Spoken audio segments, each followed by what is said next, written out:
एक बार एक वैज्ञानिक ने एक टिड्डे तो पकड़ा और उसे अपनी आवाज पर छलांग लगाना सिखाया। वैज्ञानिक टिड्डे से कहता कूदो, टिड्डा उसके आवाज सुनते ही जोर से छलांग लगा देता।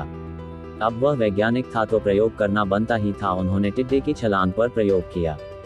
वैज्ञानिक ने उसकी एक टांग तोड़ दी और फिर बोला कूदो। अब टिड्डे की छलांग की दूरी कम हो गई।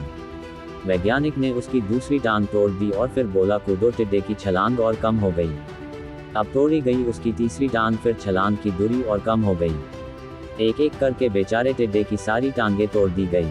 अब आखिरी टांग टूटने पर जब उससे कहा गया कूदो तो वह हिल भी नहीं पाया। अब वैज्ञानिक ने अपना निष्कर्ष अपनी डायरी में लिखा। जानते हो उसने क्या लिखा?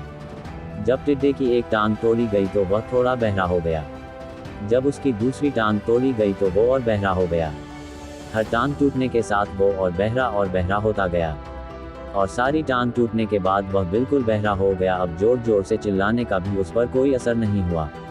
वो तो अपनी जगह से हिला तक नहीं, छलांग लगाना तो दूर की बात थी।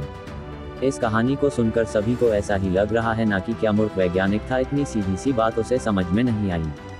या कुछ लोग ये भी सोच रहे होंगे कि ये तो किसी बच्चे को भी पता है कि टिड्डे की छलांग उसके टांग टूटने की वजह से कम होती जा रही थी, ना कि वह बहरा हो गया था। दोस्तों, हम सभी जीवन में कई बार ऐसे ही मूर्ख बन जाते हैं। कई बार जीवन में दो घटनाएं एक साथ ऐसे घटती है कि उनका एक दूसरे से कोई संबंध होता ही नहीं, फिर भी ऐसा लगता है कि गहरा संबंध है। कभी कभी दिखता कुछ और है लेकिन समझ कुछ और आता है और वास्तव में होता कुछ और है। इसीलिए अगर पछताना नहीं है तो जीवन में जल्दबाजी में कोई निर्णय ना ले, हमेशा समझ बूझ का इस्तेमाल करे, सावधानी बरते, नतीजे सोच विचार कर ही निकाले।